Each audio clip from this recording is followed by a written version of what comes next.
Chers amis makers, bonjour. Ce que je vous propose aujourd'hui dans ce tuto, c'est de réaliser un écran de protection pour le visage.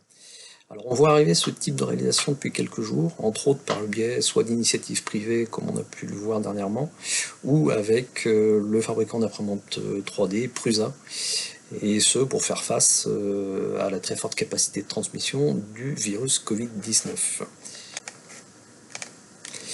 Alors juste un petit rappel, ce masque est issu d'une réalisation personnelle. En aucun cas il ne s'agit d'un dispositif médical homologué. Je laisse donc le soin à chacun de juger de la pertinence d'un tel dispositif.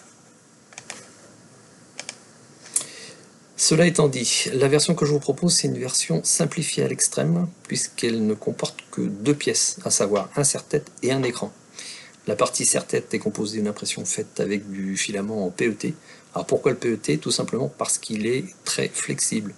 On peut aussi éventuellement le remplacer par du PETG.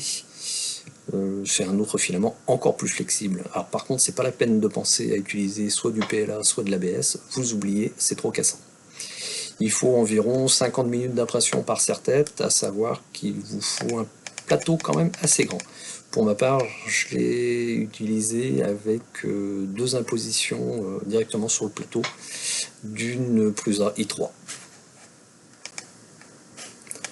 Pour la partie écran, visière, rien de plus simple, puisqu'il s'agit d'une feuille de cellulose transparente, celle-là même que vous utilisez en première page de reliure, par exemple pour un rapport de stage.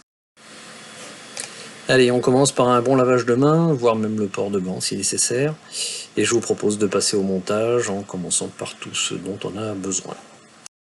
Évidemment, il vous faut le serre-tête qui a été imprimé, la feuille de cellulose, une perforatrice dont vous avez enlevé le fond, et un petit marqueur noir. La première opération va être de trouver le petit taquet d'arrêt qui se situe côté spiralé, environ à 2 cm du premier ergot. Et vous devez placer la feuille le long du serre-tête, le côté le plus long bien sûr. Donc vous le calez sur le petit taquet et vous faites un marquage à la verticale de l'ergot. Il vous reste à prendre la perforatrice côté fond pour voir où est-ce qu'ils arrivent, les trous exactement. Vous calez le transparent au fond, vous alignez votre repère sur le trou et vous perforez les deux premiers trous. Vous pouvez monter les deux trous sur les deux ergots à l'opposé. C'est pas ceux que vous avez pris comme repère, c'est juste ceux qui sont de l'autre côté.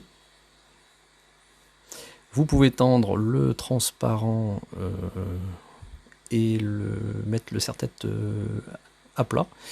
Faire votre repère pour l'ergot suivant. Et vous recommencez l'opération avec la perforatrice, vous faites les deux trous suivants, en la mettant bien sûr à l'envers pour prendre vos repères. Voilà, il ne vous reste plus qu'à tendre le transparent sur le serre-tête, bien le mettre à plat, bien en tension. Clipser les deux trous sur les deux ergots, et votre montage est terminé pour la première étape. La seule chose qui vous reste à faire, c'est évidemment de passer l'extrémité de la courroie dans la première boucle. Bon, il faut parfois forcer un petit peu lors du premier montage. Et évidemment dans la seconde boucle qui sert à confiner la courroie pour pas qu'elle se balade partout. Voilà, maintenant il ne nous reste plus qu'à passer à l'étape de l'essayage pour ajuster la taille. Cette étape étant effectivement la plus facile, puisque vous avez tous les réglages cran par cran pour ajuster comme vous voulez, avec la possibilité aussi d'élargir éventuellement en soulevant le petit ergot de la première boucle.